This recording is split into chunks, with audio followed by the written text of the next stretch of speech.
بسم الله الرحمن الرحيم.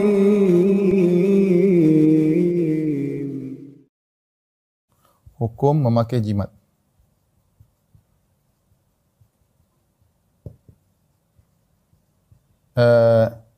Ini jimat ya, kalau bahasa saya pernah ke Kuala Lumpur kalau nggak salah.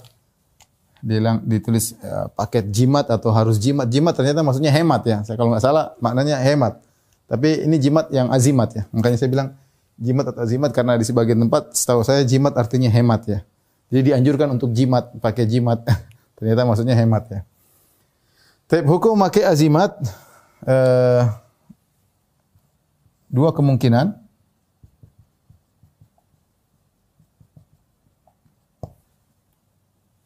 Hukum asal adalah syirik kecil. Syirik asghar kecil. Bisa menjadi syirik akbar. Jika meyakini jimat tersebut punya pengaruh secara independen.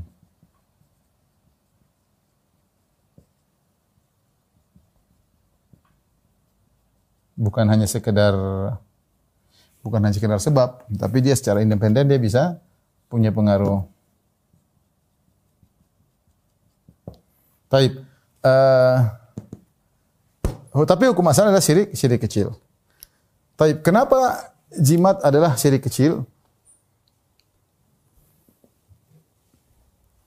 Kenapa jimat adalah syirik kecil? Karena jimat ada beberapa perkara yang dilanggar, ya.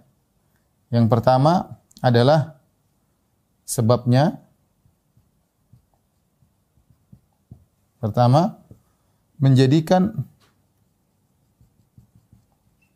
sesuatu yang bukan sebab sebagai sebab. Ini di antara hal yang bisa menjerumuskan dalam kesyirikan, menjadikan sesuatu yang bukan sebab sebagai sebab. Ya. Terus yang kedua, mengajarkan ketergantungan kepada selain Allah, kepada materi, bukan kepada Allah. Sebab yang ketiga adalah bisa mengantarkan kepada syirik akbar.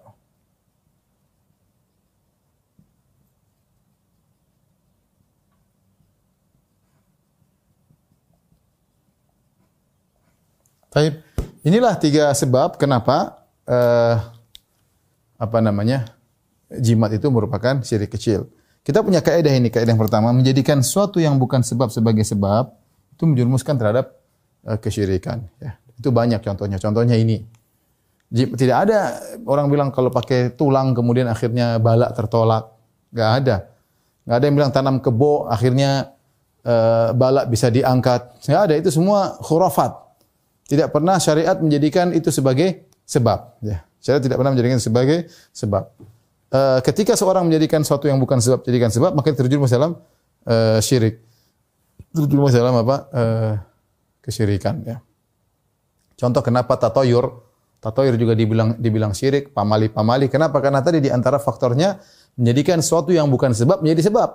Pokoknya ada burung hantu kalau datang sebab kesialan, ini enggak ada hubungannya. Burung hantu datang dianggap sial, ini berarti menjadikan sesuatu yang bukan sebab jadi sebab, itulah kesyirikan. Taib, kita berhenti dulu di sini. Bagaimana cara mengetahui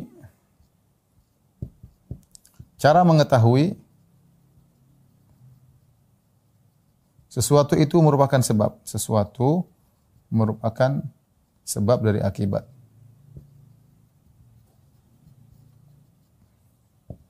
Ya. Cuma dua cara. Yang pertama, dengan dalil syar'i.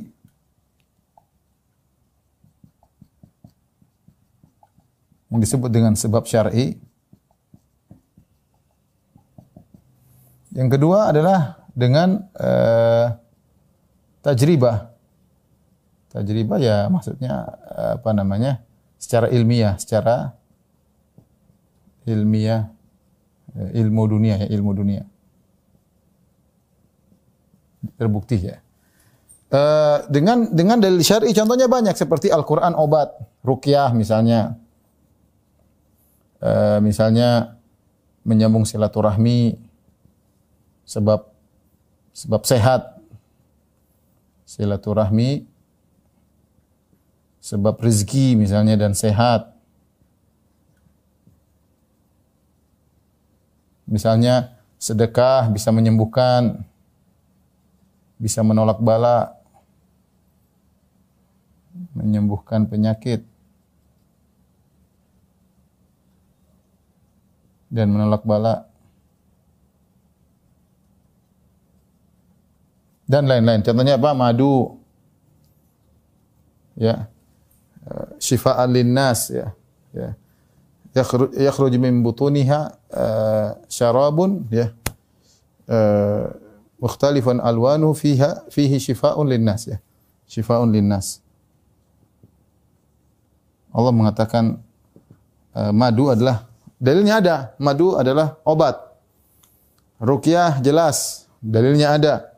Nyambung silaturahmi, man ahabba an yubsata fi rizqihi wa yunsa'a fi athari falyasil rahimah. Barang siapa ingin panjangkan umurnya, dilapangkan rezekinya, maka sambung silaturahmi. Sambung silaturahmi. Maka ketika nyambung silaturahmi, rezekinya menjadi banyak dan umurnya menjadi panjang. Dari mana kita tahu? Dari dalil. Suatu yang gaib kita enggak tahu tapi dalil ada.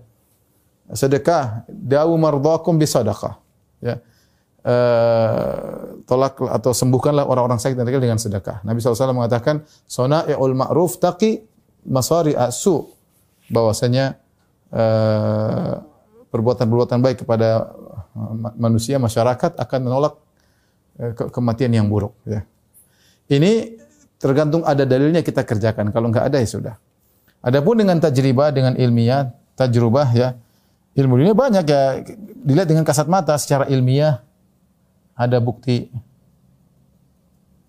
ilmiah atau secara kasat mata. Contoh secara kasat mata ya jelas, makan kenyang, minum menghilangkan rasa haus, jelas itu sebab akibat. Boleh enggak saya minum untuk menghilangkan rasa haus? Ya boleh lah, orang sudah tahu. Obat-obatan secara turut ilmiah, ini kalau dinyatakan oleh apa namanya, para pakar, para ahli adalah sebab, maka kita boleh menggunakannya, ya.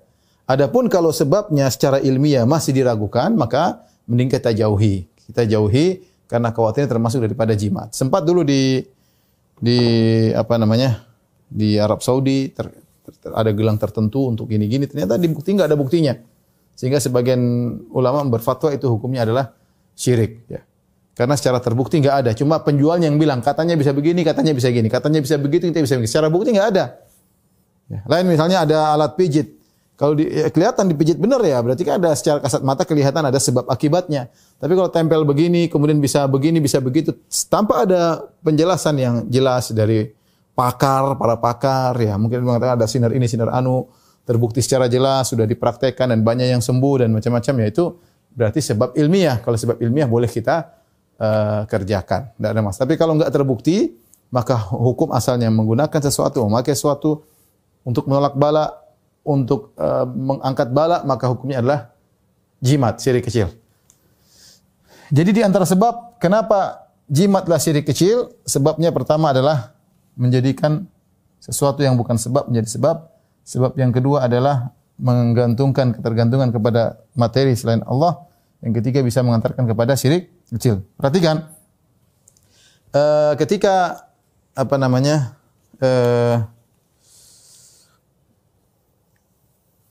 seorang pakai jimat, hatinya kemana? Hatinya dia gantungan kepada jimat.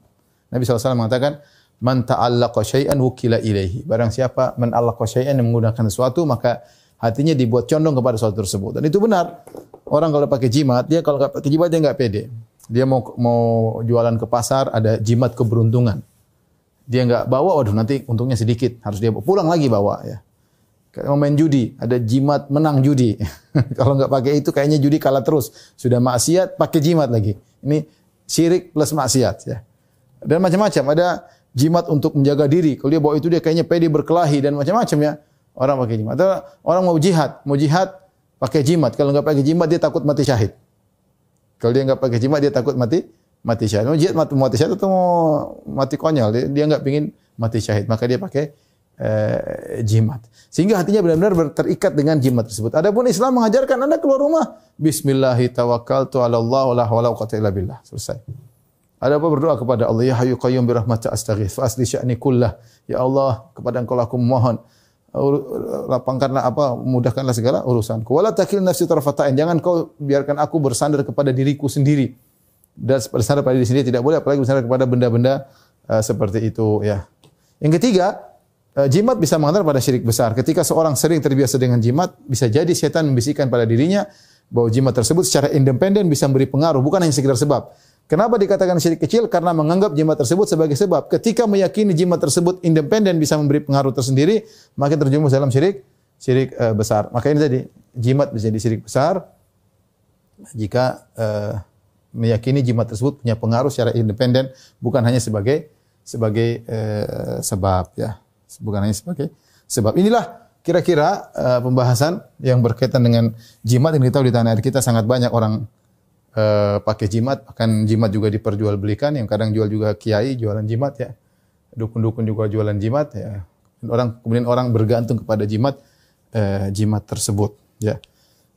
Kalau kita tahu bergantung pada jimat yang benda-benda sekitarnya haram ya, apalagi bergantung kepada selain itu ya. Taib, tolong difoto. Baru kita bacakan hadis yang berkaitan dengan hal ini ya. Dalil yang dibawakan pertama oleh Syekh Abdul Wahab dalam surat Az-Zumar, "Qul afara'aitum ma tad'una min dunillahi in aradani Allahu bi dhurrin hal hunna kashifatu dhurrih?" Berilah pendapat kalian bagaimana tentang yang kalian sembah selain Allah. Yang kalian sembah selain Allah banyak. Jika Allah menghendaki kepadaku keburukan, apakah hunna kashifatu dhurrih? Mereka bisa menolak keburukan yang Allah ingin berikan kepadaku. Au aradani bi rahmatin hal hunna mumsikatu rahmatih. Atau kalau Allah menghendaki kebaikan padaku rahmat, apakah mereka bisa menghalangi rahmat tersebut? Qul hasbiyallah, katakanlah cukuplah Allah bagiku, alaihi yatawakkalul mutawakkilun. Maka hendaknya kepada Allah orang yang bertawakal itu bertawakal ya. Ini dalil sangat jelas bahwasanya seorang harus bertawakal kepada Allah, dan sembahan-sembahan orang musyrikin dahulu ya, yang mereka sembah baik orang-orang soleh ya, atau malaikat atau jin-jin, tidak bisa menghalangi apa yang Allah kehendaki. Mereka tidak bisa menghalangi rahmat yang akan Allah berikan, dan mereka juga tidak bisa menolak kemudaratan yang akan Allah berikan. Sisi pendalilannya di mana ayat ini berkaitan dengan kesyirikan akbar, di mana orang-orang mereka menyembah, beribadah kepada selain Allah, dan yang mereka sembah umum. Qul afara'aitum ma tad'una min dunillah. Bagaimana menurut kalian tentang apa yang kalian sembah selain Allah? Ma di sini adalah ma mausulah, mencakup seluruh yang disembah selain Allah. Dan kita tahu yang disembah oleh orang musyrikin banyak. Ada yang menyembah berhala tersebut seringnya adalah simbol dari orang soleh. Ada yang menyembah orang soleh seperti Lata adalah orang soleh. Karena itu sawiqul hujjaj dahulu, waktu zaman dahulu dia suka bikin makanan bagi-bagikan kepada jamaah haji tatkala dia meninggal, maka dibangunkan patung di atasnya. Contohnya juga orang-orang kaum Nabi Nuh, mereka menyembah berhala-berhala orang soleh. La tadrunna alihatakum wa la tadrun wadda wa la suwa'an wa la yaghutha wa ya'uq wa nasr. Ada 5 orang yang orang soleh disembah.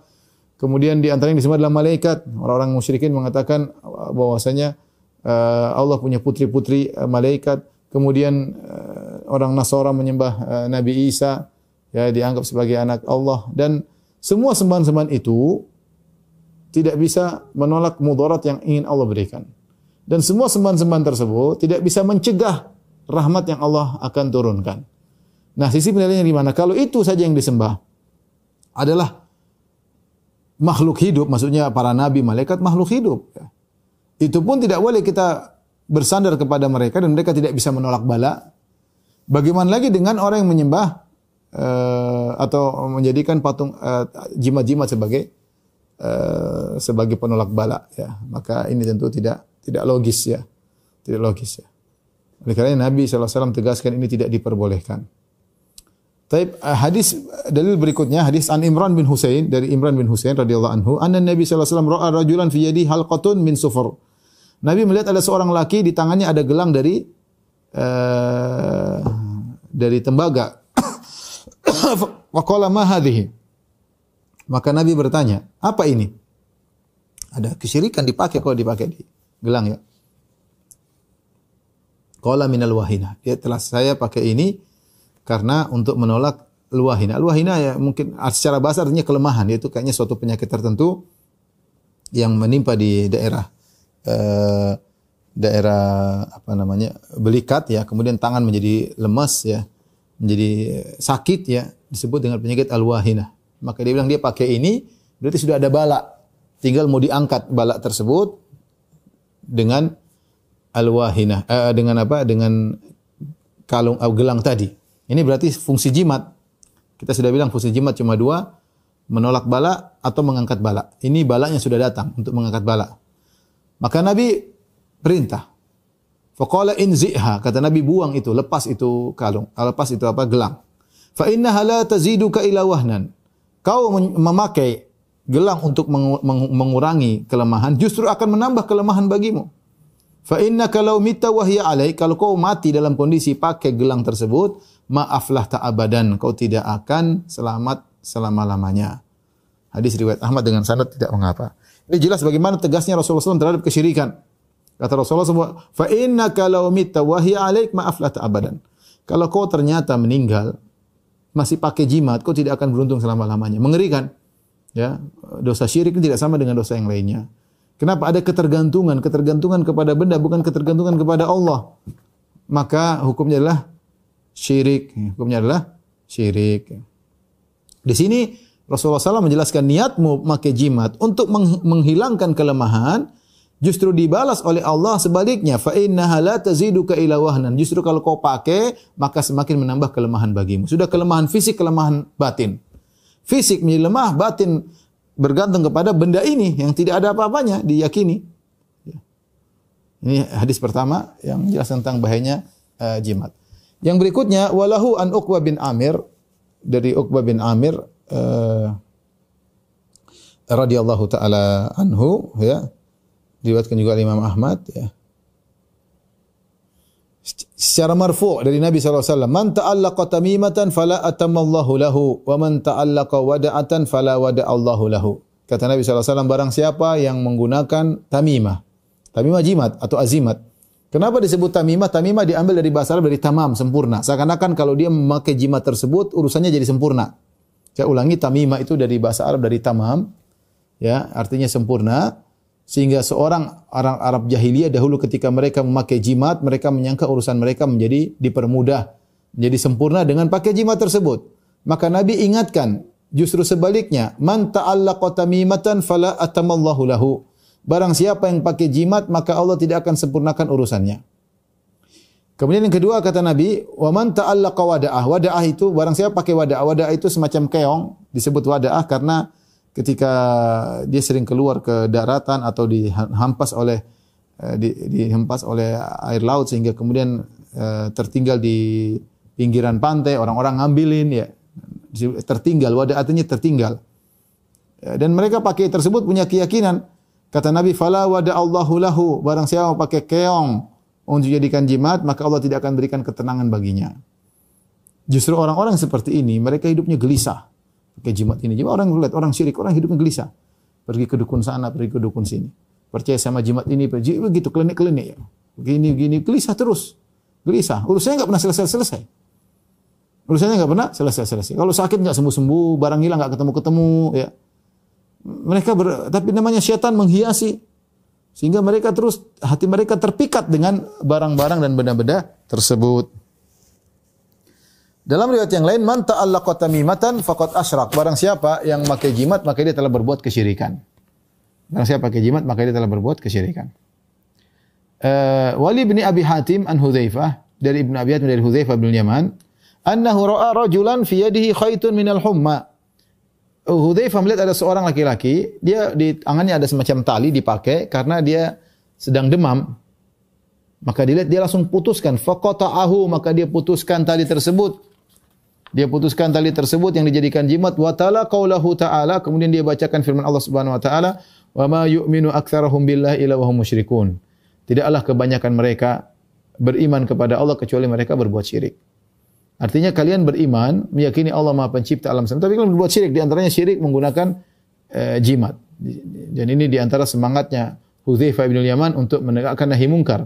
Mungkin dia kenal orang tersebut atau dia tahu dia punya pengaruh, maka dia langsung putuskan jimat tersebut. Kemudian dia ingatkan, dia baca firman Allah bahwa sini adalah kesyirikan. Ayat ini, "Wa ma yu'minu aktsarahum billahi illa hum musyrikun." Tidaklah mereka beriman kepada Allah kecuali mereka berbuat syirik. Ini ayat berkaitan dengan syirik akbar, berkaitan dengan orang-orang musyrikin Arab. Tetapi dijadikan dalil oleh Hudzaifah untuk menolak, untuk memperingatkan, untuk mengingkari syirik kecil. Dan di antara metode salaf terkadang mereka menggunakan ayat-ayat yang berbicara tentang syirik akbar, mereka gunakan untuk melarang syirik kecil. Kenapa bisa demikian? Karena baik syirik akbar, syirik kecil ada ketergantungan kepada selain Allah Subhanahu wa taala. Ada ketergantungan kepada selain Allah Subhanahu wa taala, maka tidak mengapa seorang berdalil dengan ayat-ayat yang berbicara tentang syirik akbar dalam rangka untuk mengingkari syirik kecil, ya. Inilah ikhwan dan akhwat yang dirahmati Allah Subhanahu wa taala, pembahasan kita tentang azimat, ya. Dan ini adalah salah satu bentuk kesyirikan yang banyak tersebar di masyarakat, ya. Sejak kita kecil kita sering melihat, sampai sekarang juga masih orang banyak yang pakai azimat, ya. Mereka gantungkan di pinggang, mereka gantungkan di tangan. Dalam satu riwayat sampai Nabi tidak mau membaiat seseorang, ya.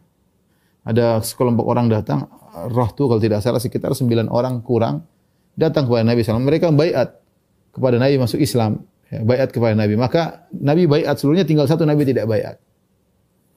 Maka dia bertanya, kenapa engkau tidak membaiat aku? Kata Rasulullah SAW, engkau pakai jimat.